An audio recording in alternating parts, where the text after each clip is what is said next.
Welcome all. Apologies in advance to be the session before your dinner. In true ARC style, we've run over. We're thinking of getting Jerry to do the facilitating and the overall comparing for the next ARC Fest. Mark's not here, is he, so he can't hear me. That's all right.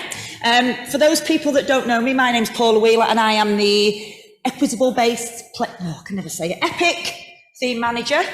And our session's going to run about half an hour, 35 minutes, because it's been a long morning, I think you'll agree. But I think you will also agree that there's been lots of energy in the room by meeting face-to-face.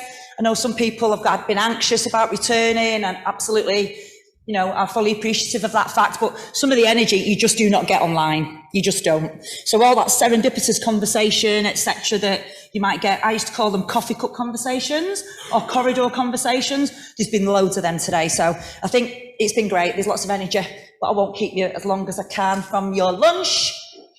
Right, so just a very quick chat, because we don't have delegate lists anymore. And I used to love going to a conference or an event and getting to know who's who. You only sort of find out when you chat to people. So literally a couple of minutes, introduce yourself in the room. I'm just trying to gauge who we are. I know there's a few public advisors and quite a few people I know. But when it's less than 50% and them really knows it, I like to know who's in the room. So just have a conversation on your tables, a couple of minutes, just introducing yourself, who you are and what you do in art.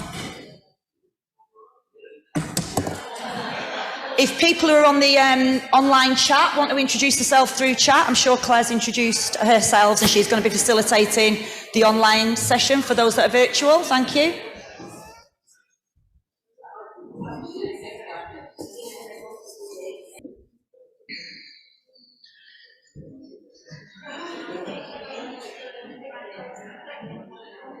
Right, so who've we got? We've got, you know, several public advisors that can see. How many people are from representing member organisations, of which we've got quite a lot?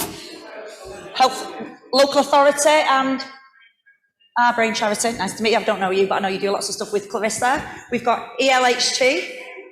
Nice to have Hospital Trust. Can we unmute the mic and just see who Claire's got, Dave, please?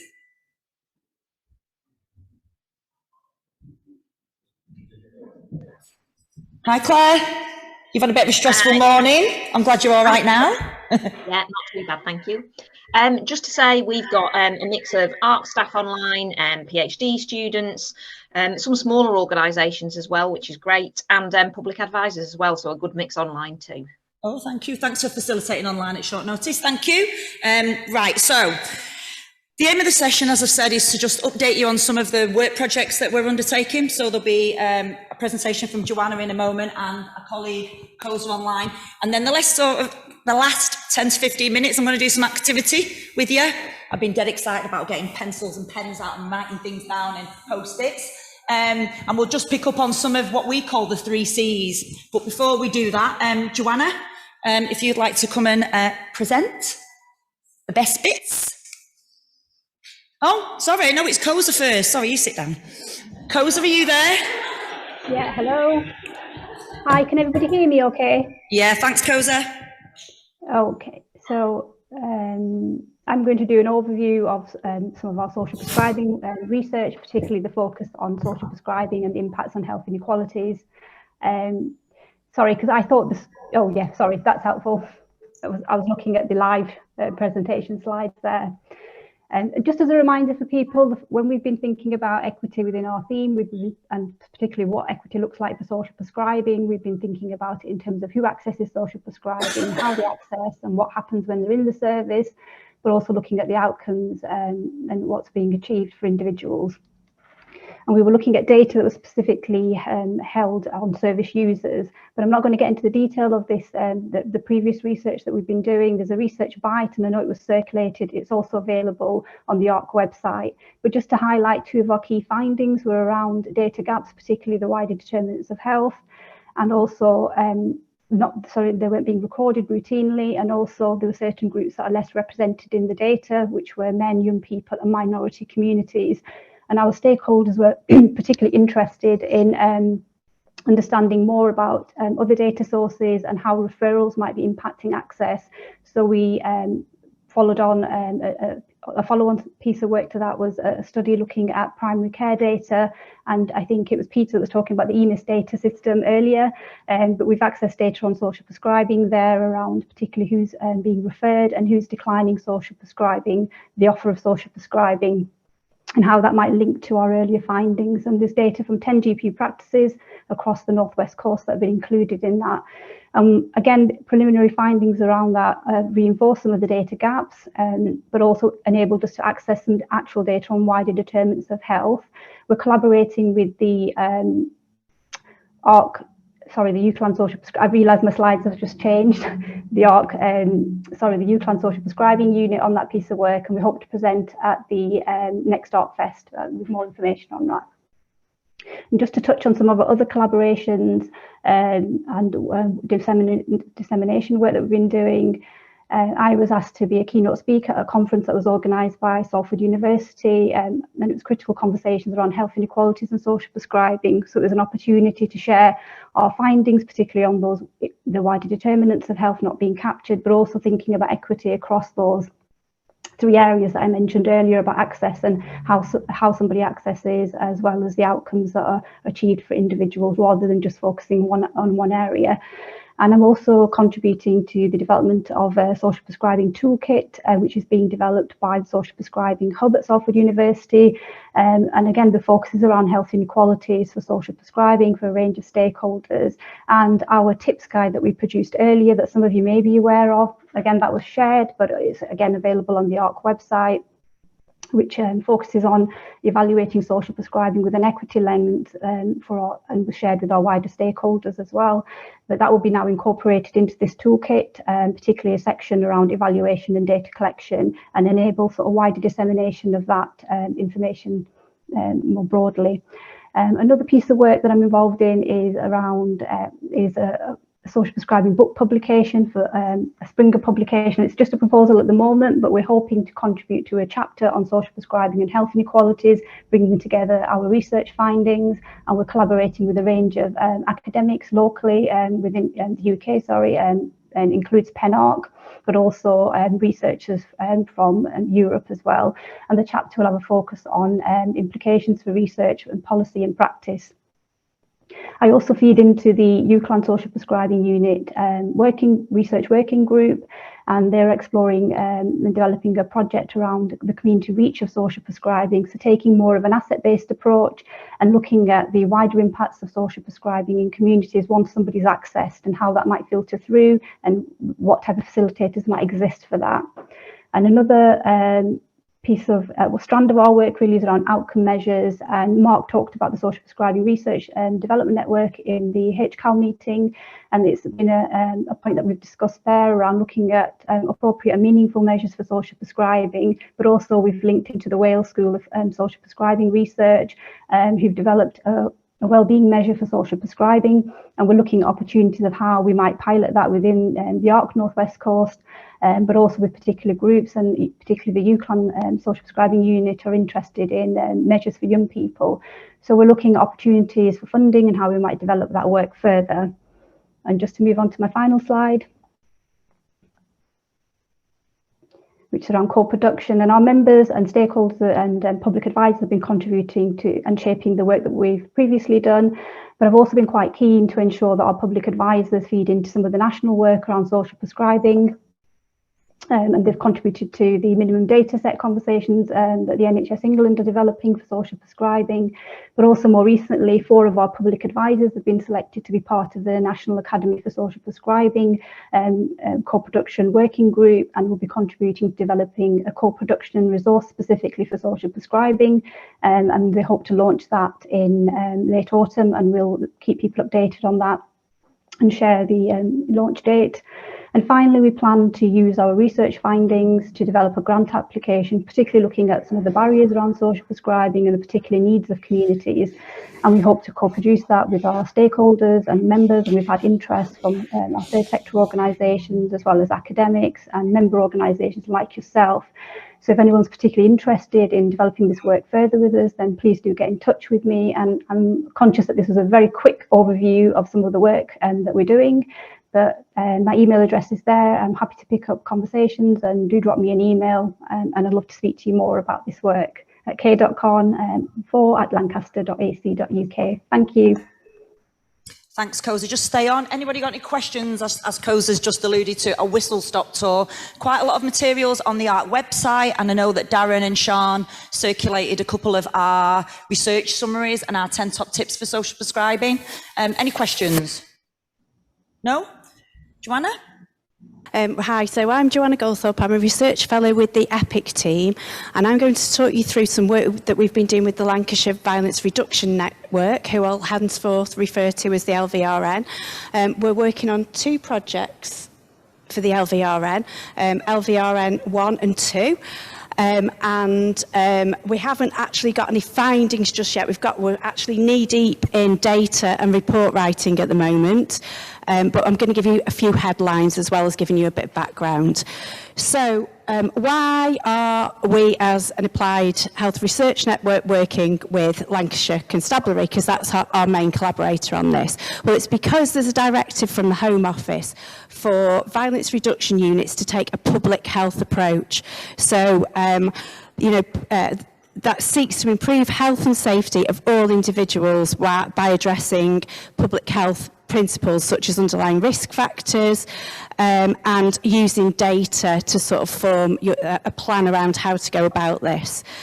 We are focusing on the develop and evaluate interventions of these directives that are coming from the Home Office, but it is an iterative approach, and we hope that our findings will go back and inform modification of the work that Lancashire Constabulary are doing, we'll work with them on an ongoing basis to also help and improve their research and evaluation strategy. Okay, so a little bit about the background. As I say, it's a collaboration with Lancashire Constabulary, and their main theory behind the work that they are doing is to adopt a trauma-informed approach. Now, a trauma-informed approach is about, rather than labelling people as bad or disordered in some way, that they are some of the behaviours that we see in the criminal justice system are a response to a trauma early in life, and that could be connected to adverse childhood events, for example. So there's, for LVRN 1, which started in October 2021, so October last year, we were asked to evaluate 4 interventions. First was the trauma-informed training, which aims to cascade a trauma-informed approach throughout a variety of the police and a variety of partner organisations who are working with them. So that's education, local authorities, football trusts, and various other people who work with offenders in therapeutic ways. Trauma-informed education is similar, but that's set in schools, and it's focused on teachers and pupils. We've got Divert, which is a custody suite. Initially, prisoners come into the custody suite and they're identified as being suitable for Divert, and then they're working with in a therapeutic way with people who are involved in community football trusts, and they take them through a variety of different activities and support them back into work, education, etc. The emergency department navigators is a health-led intervention where patients are picked up in emergency departments in A&Es when they meet a criteria, and that is they might have been involved in knife crime, they might have a trauma to the head or face, or they might just, the emergency department navigator, who is a nurse working in the A&E department, might have picked up on some subtle elements that have suggested to them that they've been involved in violent crime. The community development work, we were asked to do this. We started this work very, very early this year, so this has been a very quick turnaround, and we were asked to evaluate early adopters, and this seeks to embed a trauma-informed approach to community development. So there's 4 sites: Blackburn with Darwin, Burnley, Fleetwood and Skelmersdale. And these are all led by a different authority. So we've got Blackburn with Darwin, who is led by the local authority.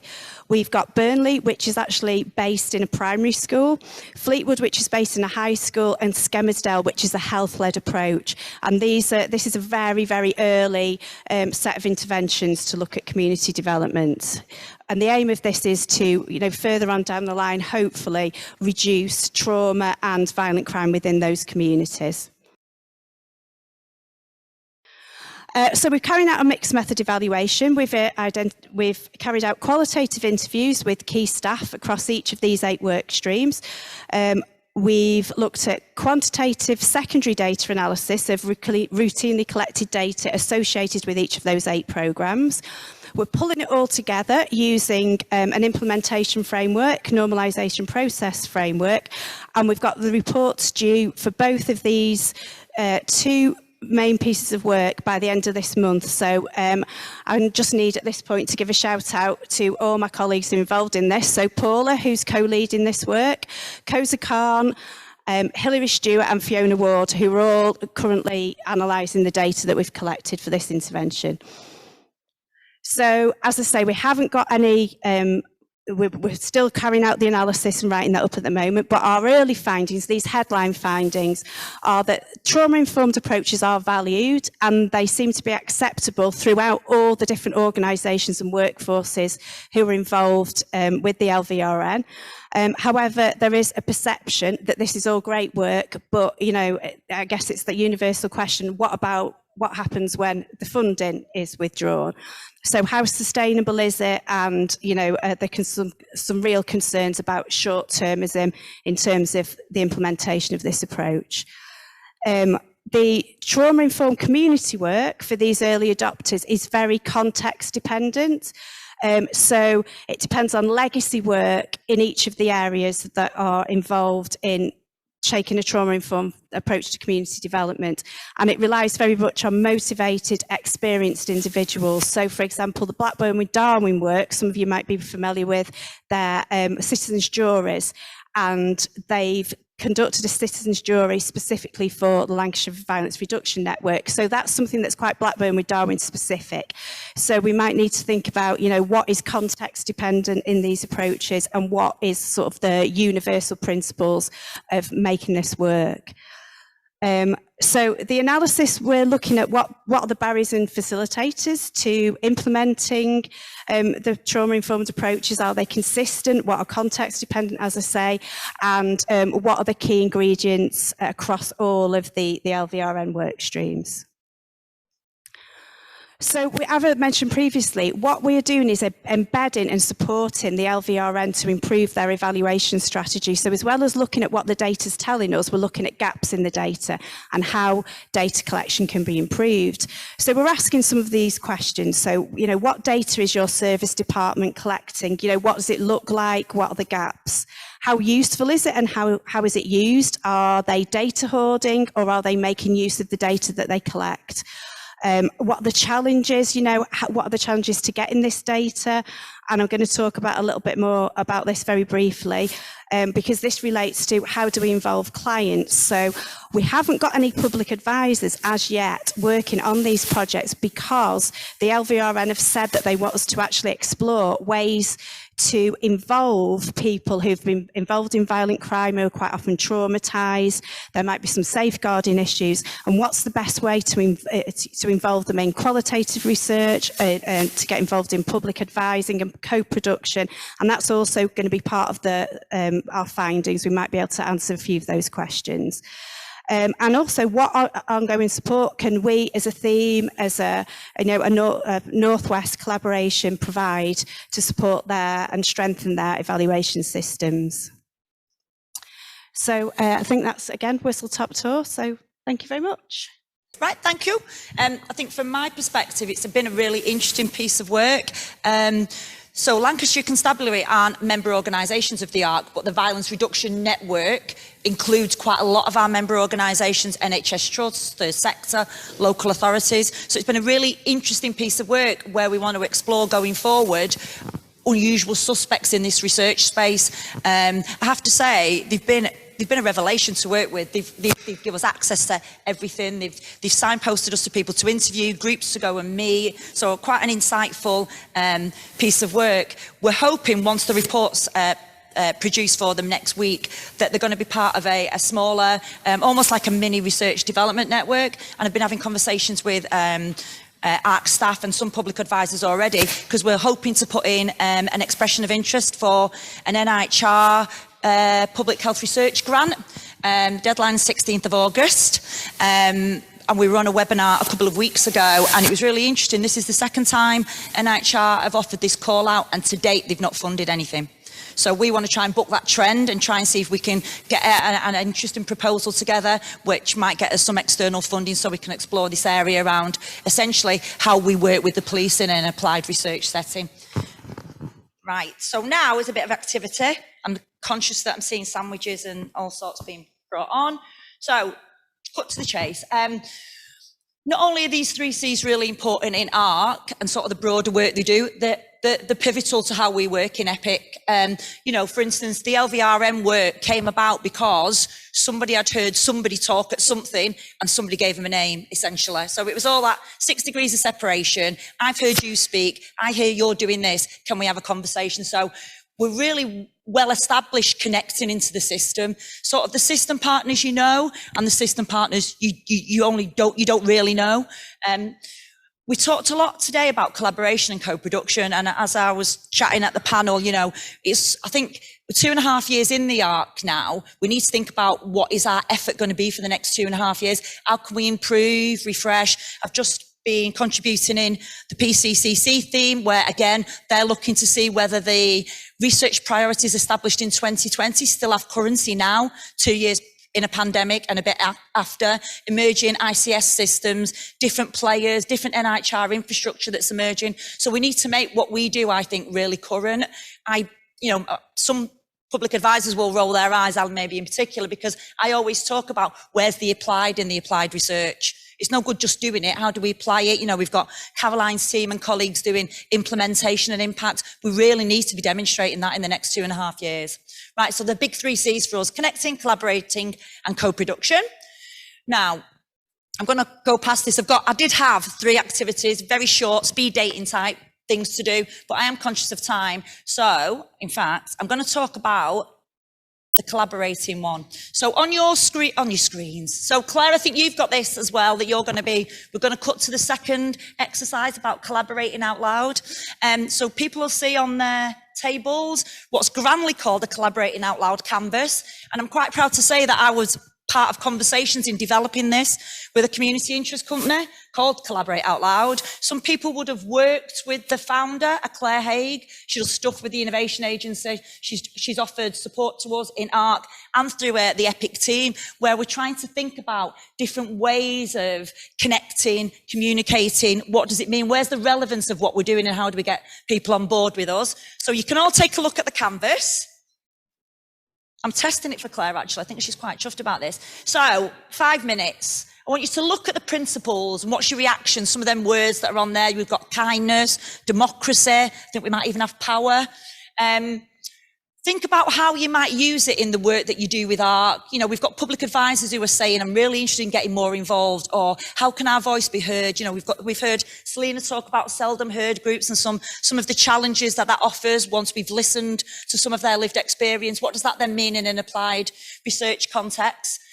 What challenges do we see to collaboration? I think we always talk about it as being, you know, the panacea, it's great and we're all really good at doing it and aren't we fabulous? There are massive challenges, and I think there will certainly continue to be challenges as the emerging ICSs and this sort of the shift into the sands again. You know, for the people who've been involved in the NHS, I think I'm on about my 75th reorganisation.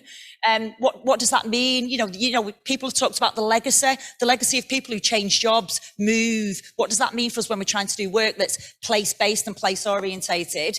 And what is essential to collaborate? What are them key ingredients? If you were making a collaboration cake, we know we need public involvement, we know we need lived experience, we know we need researchers, we know we need system partners, but just throwing them all in a pan, what does that mean? And a colleague over there, Richard, I was trying to allude to Irwin and dancing on the table. can't remember it now, but basically it's putting the ingredients in a pan. If you don't have heat, you're not making anything, are you? Well, I suppose you could make a cold cake, but I don't know. So 5 minutes, take a look at the canvas, look at those questions, and I'll take some feedback. Thank you. Be helpful. If we could unmute the mic, and I'll go to the online first. Claire? Thanks, Paula. I think there's a couple of points that came across. I think essential people were talking about was things being accessible, so clear language. So things like having for non-English speakers, making sure that it was basically accessible to everyone, and that's really important to democratic collaboration.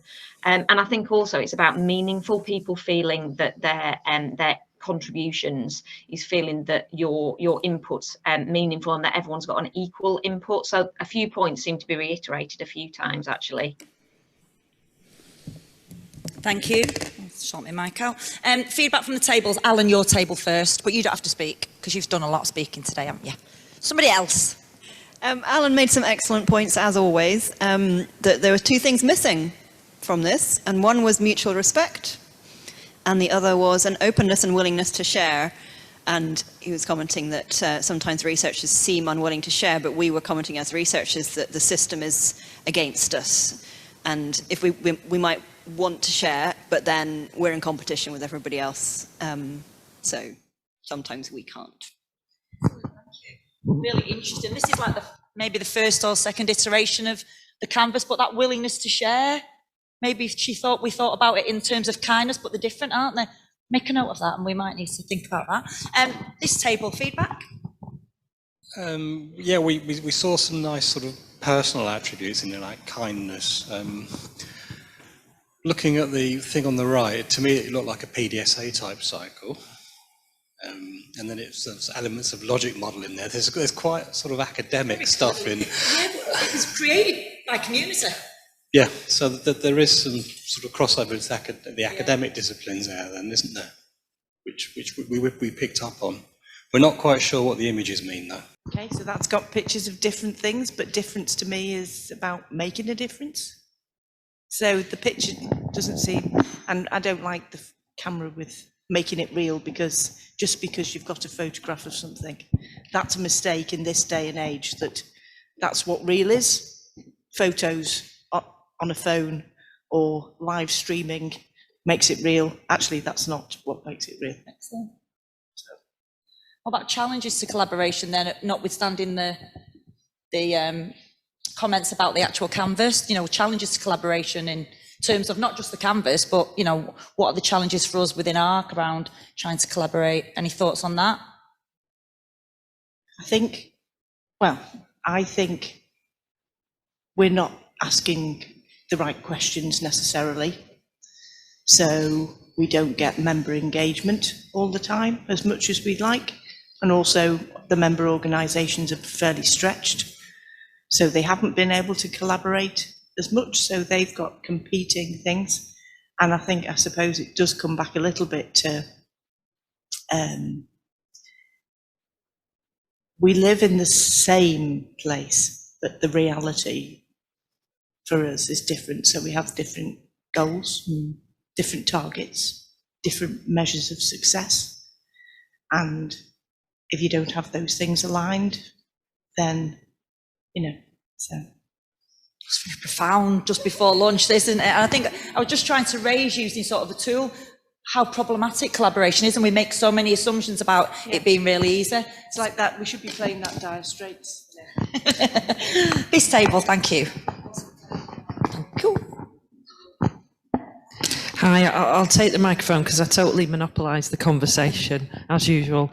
I brought up the area of democracy, and this there is an issue here with kind of where is the power base in regards to where the funding is coming from and what it's being spent on.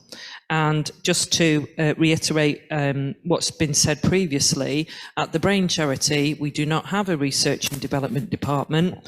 We haven't got anybody who kind of watches and waits research funding. we don't have anybody with any knowledge about that funding and how to apply for it. So we rely on the research fraternity to come to us to tell us about that funding and to ask us what we think it should be spent on. In an ideal world, some of that money would be put within the member organisations to have a person who can watch that money and who can go to the academics and say, we have seen a funding stream about this particular issue, and we would like to see this research happen. And then the academic institute could put somebody forward to us who has expertise in that area. So what you've got at the moment are the academics coming to us once they've seen a funding stream that they are interested in, and they will kind of direct us to a particular area of research that they have an interest in. And so they're immediately, right from the very start, things are skewed. And I know that's not easy to solve, but I think it was just something I wanted to bring up. It's just very, very difficult for a charity in particular to be able to spend enough time and resources watching and applying for this sort of money. But generally speaking, I'm really happy to be here, and I like working with everyone. I certainly echo what you're saying. It's a shame that Claire's online in the virtual space. So Claire's our stakeholder engagement manager, absolutely having these conversations with our third sector colleagues in the community research and engagement network. What is the offer for us to come and spend time with you, telling you what we think our research priorities might be? And then, so I think it's a conversation, I think, that we can think about what that might look like. I certainly am with you about that democratic angle, and that's, it's a really strong focus and a key component of the canvas. Who wants to speak on this table? Go on, Richard. I'll start and then pass on, if that's okay, because we did it all separately. We didn't talk about it, so... That's like public health. You don't want to play game. You don't want to play, do you? You're on your own. I think we all took it a different direction, to be honest, and we were a bit struggling with the task, if fair to say. Yeah. Yeah. Okay. Richard Alford, public health consultant, knows the council, so I'm the only LA person here, I think. From my perspective, first of all, in terms of the learn, create, spread test, I felt that was very much like the commissioning cycle or cycle of change. So it's quite academic, but we use it all the time in local government, and maybe the community don't. So the language, I think, is quite useful. I'd written stuff around make it real. Can't be theoretical. It's got to make a difference for communities. One of the frustrations I have for local authority involvement is it is often what the researchers want, not what we want. And I know there needs to be a balancing act between that, and it's a two-way process. And then on the left, around democracy, different spaces and communities, I automatically went down a negative, unfortunately, because there was a cross in the middle. Right, okay. And I know it's, thinking of it is probably connections, but it gave me the connotation of negative. So in terms of democracy, I did say it's both an asset, though, and can also be a barrier to research, and that's picking up that imbalance. Around difference, I got, again, it's got to make add value, otherwise what's the point? Timeliness is important. Sometimes research can take ages, and we need those interventions and stuff for our politicians and for our continued involvement. We need quick wins. So there's a balancing act around that. Spaces, I said about capacity, and I know that was mentioned before in terms of to commit and space and time in your diary to do stuff. Community, I think, is essential, getting involved. Local authorities have got access to communities. We've got those connections, we can make those links, but we've got to be able to sell it to those communities to get involved. That's essential.